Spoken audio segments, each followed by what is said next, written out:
Alright, man, welcome back to another CoffeeZilla reaction. Today we got Exposing a Podcast Scam.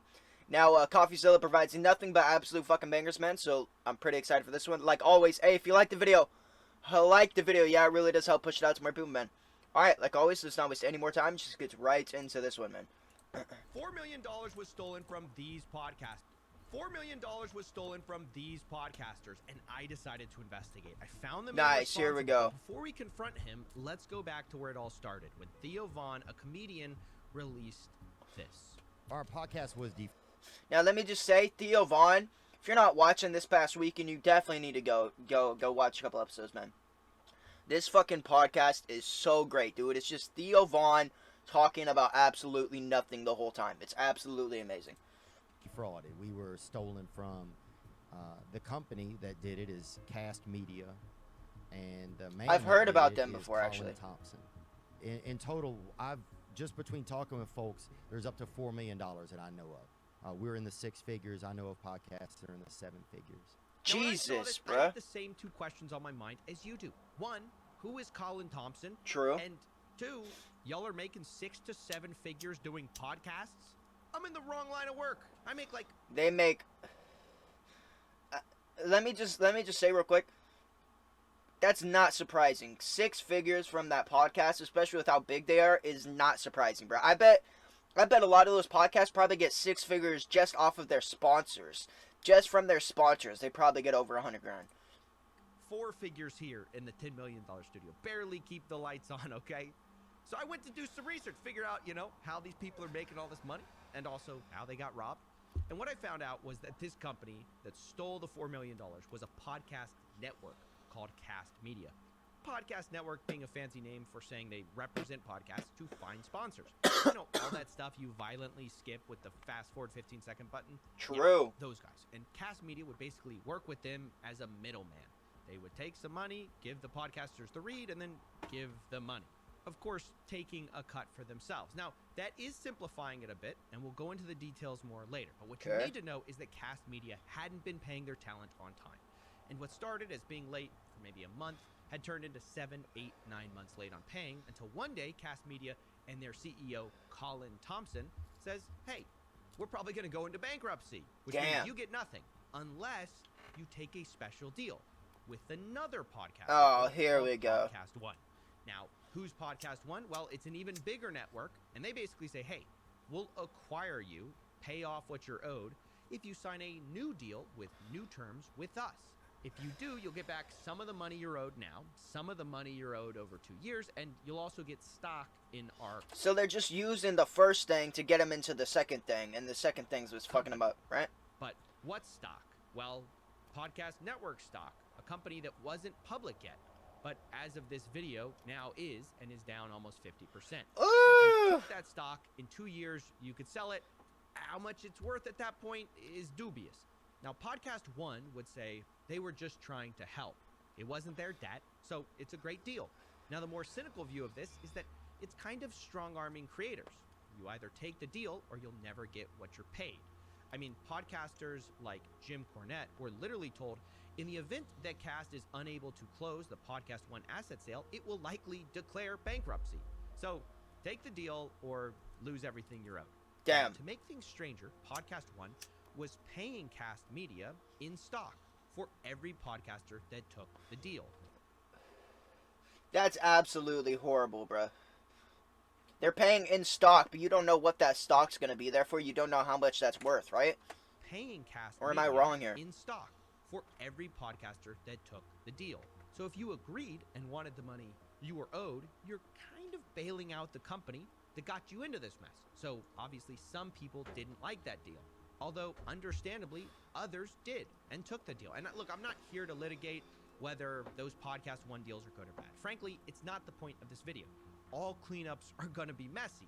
What I did want to know, though, is how did that $4 million go missing in the first place? True. To find out, I began to reach out to everyone. Nice. Here we go. Colin Thompson, to ask for his He side of talked the to story. Theo, right? You're being accused of basically stealing $4 million. Your clients say you defrauded them.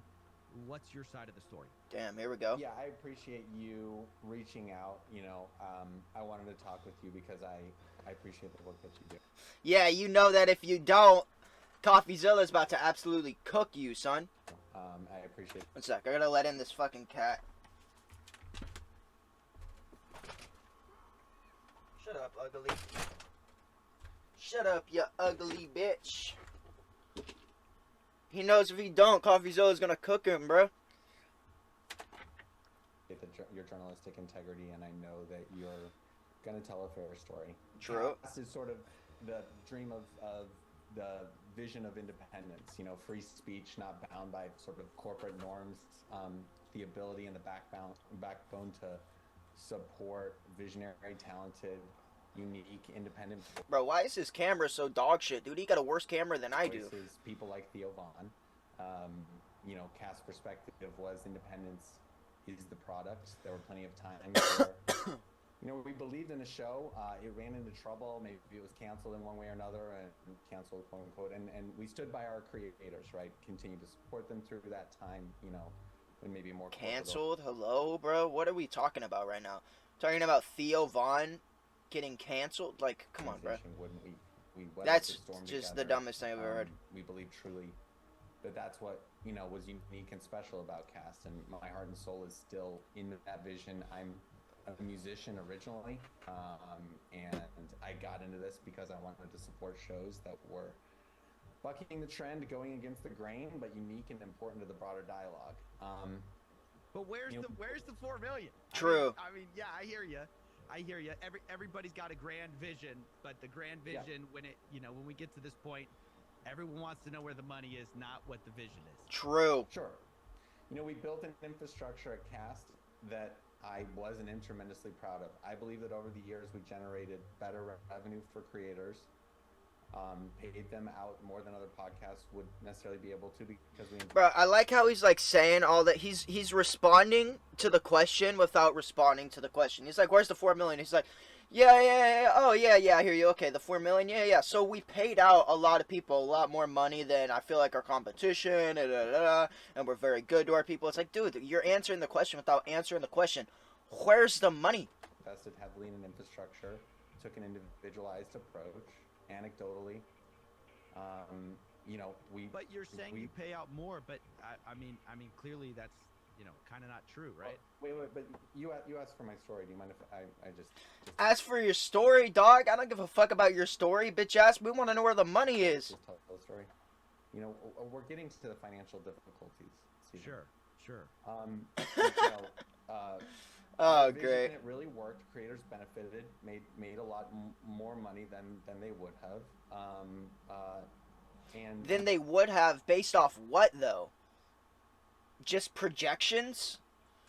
So you don't know their guesses. They're guessing. creators do have more money in their pocket now because of that. However, Yeah, how do you know that, though? That's just projections and a during the guess. period from February 2022 until February 2023, our unit economics changed drastically. Our revenue per download, which is an important metric for analyzing sales performance, free from content performance considerations, dropped by 58%. In other words, over the course of those 12 months, the revenue that we could generate on one download moved down by 58%, Okay. That took 3 minutes to get to a real answer.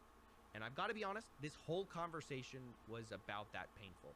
Talking to somebody who owes creators millions and he's telling you how he got them paid so much money is a little frustrating. Yeah. But setting that aside, True. the central claim of Colin is that all of this happened because revenues dropped in 2022 and he just couldn't pay people on time.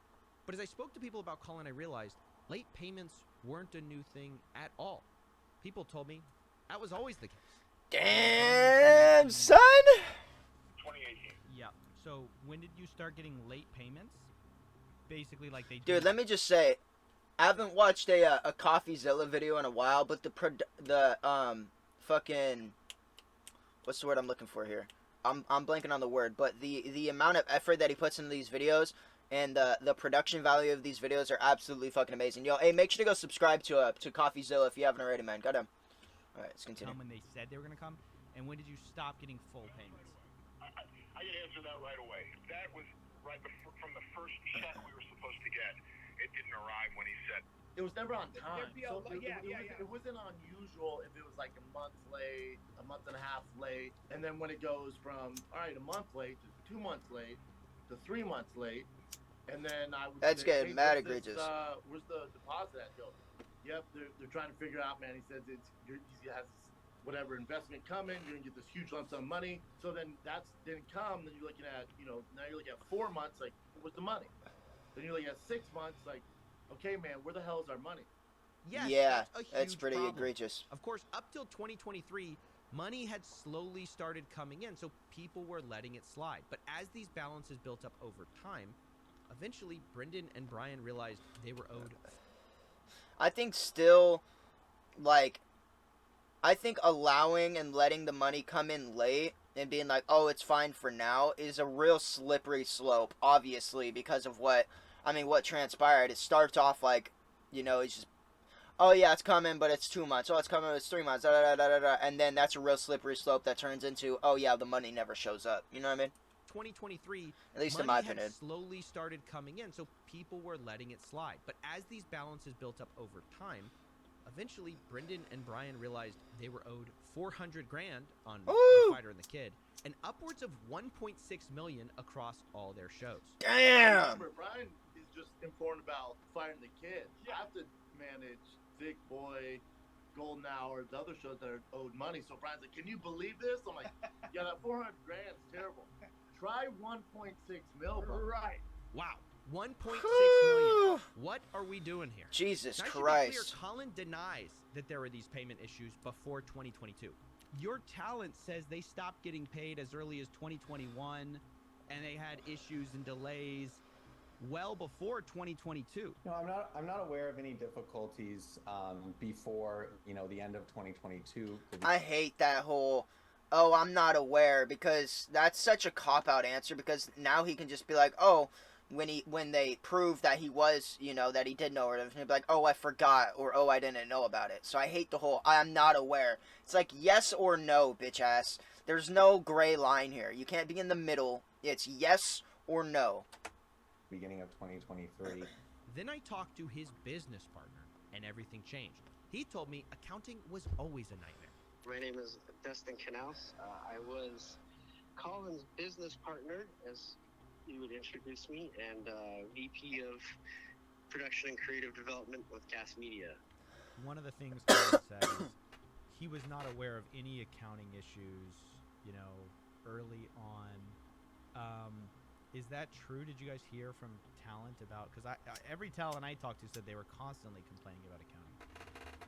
Yeah, I mean, everyone from the beginning had complained about how long it took to get paid. The managers would constantly step in.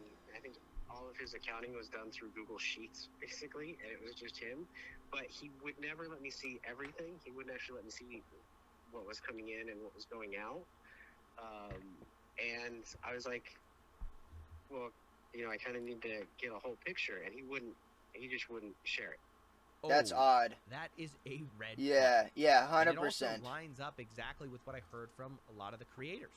The accounting was always weird. People had to chase it down, and the numbers were a little screwy. It led them to distrust what they were getting from Colin. I can tell you, us personally, what we estimate we are owed is what they told us they owed us, plus whatever we think they still kept billing for after that date. Plus, we don't know truly what the accounting is because they stopped supplying accounting, and at one point earlier in the year, their accountant sent me 2 different sets of numbers of what money I was supposed to get. So I don't trust their accounting. I can't emphasize enough. I heard this complaint over and over, not just from Brian Last. Everyone was worried about the accounting. But a lot of people who spoke up were just anonymous because they were afraid of Colin suing them, which isn't surprising. Damn. Because Colin warned Brian, who started talking, quote, the ensuing damages if you were to cause this deal to unravel are within the region of $10 million to $20 million. Consider this a serious caution. It would lead to decisive legal. Wow, okay, so he essentially started kind of threatening everybody. It's kind of what it seems like, right? Action. So basically, he was threatening people and people Yeah. were scared. But I Literally. realized that these payment issues, accounting issues, They were all clues, sure, but not the whole story. It's not To the. really understand how it could be They that were crumbs, but not the whole cookie. cast fell apart, we need another piece of the puzzle, Yeah? which is minimum guarantees. Remember I told you earlier that I was simplifying podcast networks. So let's go into the deeper waters. The Okay. truth is, these deals vary wildly. I can't and some of the swim. bigger podcasters demand something called We can go into the deeper waters. I can't swim, but if he's got me a floaty, like the ring floaties that I can put around, you like blow them up, and then you like, you know, it's filled with air, and you like put it around, you put your arms over it. I'm cool with that. a Or a minimum life jacket. I'm cool with the life jacket. Even arm floaties. Arm floaties could work too, honestly. guarantee, where they aren't Honestly, just paid a split of ads. No, not just arm floaties. I feel like with arm floaties, they'd like go like that, and then my arms would go up, and my head would go down, and I'd drown. So no, not arm paid floaties. a guaranteed minimum every month. And podcasters love this because it means they don't have to wait so long to get paid. According to Colin, though, this is how he fell behind. We had months in there where our gross profit margins were, literally negative prior to any operating expenses. Because the minimum guarantees that made economic sense when we made the deal were just completely underwater. Basically, he overpaid. Cast made deals to bring people on in the first place, overpromised, and then couldn't pay. Even Makes Colin's sense. former business partner agreed with this, although he thinks some of the money went to Colin personally as well. We've got Colin's narrative. As his business partner, you look at this situation, 4 million missing. The big question on everyone's mind, where did the money go? Well, I mean, I think there's a couple places that the money has gone. One is he built a custom house. He was known for going on big, crazy vacations. He went to Hawaii multiple times in 2022 and was posting about it on his social media. There's not a To be fair, though, a couple trips to Hawaii does not equal $4 million. Let's be 100% honest. question of was there money in that sense. Now, building a house or buying a house, that could easily spend a little bit of that money. 100%. Where a lot of And buying land, too. But aside from That's that, another the way other to thing spend a he lot of has money. done is essentially make constant minimum guarantees to new talent to try to entice them to join cast media. So saying, I'll give you a 1-year guaranteed $250,000, $500,000, whatever his minimum guarantee is. Now, I've heard that even as soon as February of this year, he was offering multi-million-dollar minimum guarantees. So At the same time where he claims his revenues are way down, he's Yes. offering multi-million-dollar Yes. minimum guarantees for talent. yes, yeah. So, his priority is trying to keep the new talent happy for a while, with essentially his whole goal of selling cast to make big money in the end. That But, makes sense, yeah, I guess. I would say that honestly, most of the money probably went to the minimum guarantees of other talent instead of to the people that it was supposed to go to. Wow, that might be the closest thing we have. So he's using the money that he's getting, and instead of paying the people that are supposed to, that he's already has on his charts, right? Instead of paying them the money that they're owed, he's bringing in new people to the roster. You know what I'm saying? Right? To a coherent answer on what happened to cast media. Although our story doesn't stop there because obviously that's a pretty big accusation. Some of the money may have gone to a house. So I decided to look into that and found that Colin Thompson indeed bought a $1.7 million house the same year as his financial. That is around the price. Hey, that 1.7 million plus you're looking at what, maybe 100K for a trip to Hawaii, right? Let's just round to 100K. A couple of trips to Hawaii, 3. It's around 2 mil right there. Financial troubles. And I also found Oh, out that no. right about the time he was talking about declaring bankruptcy, he moved that house into a trust where the trustee was a Wyoming LLC he set up, which from where I stood looked a lot like hiding assets from a bankruptcy right before a bankruptcy. But when I confronted Colin about Damn. this, he said, I don't know what kind of law that completely breaks, but it backwards. breaks one. The truth is, he was hiding his property for a totally different reason, a very sympathetic reason.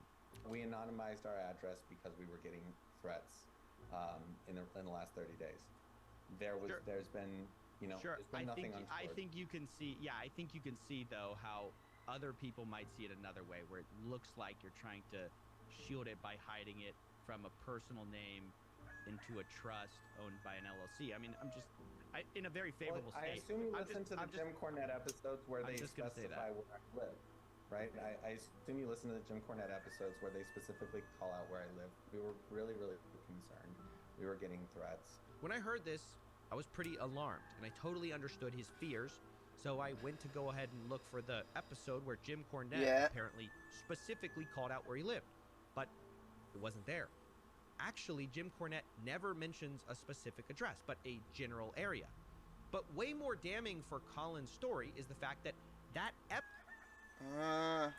episode came out in July.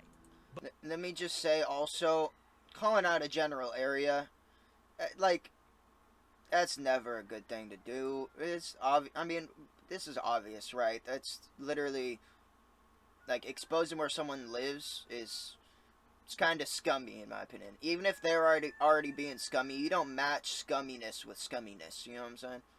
At least in my opinion. I don't know. I could be wrong though. But way more damning for Colin's story is the fact that that episode came out in July.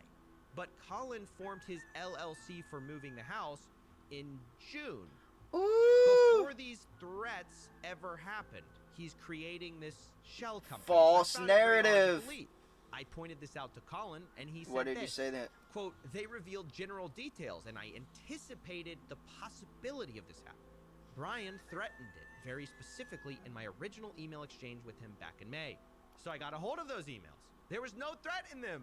Instead, Brian... Consider this as a serious caution. We're going to make sure to endlessly let all the listeners know with great detail that Colin, a podcast one, stole our money because he doesn't know how to run a business. I like how they throw in the shade because he doesn't know how to run a business.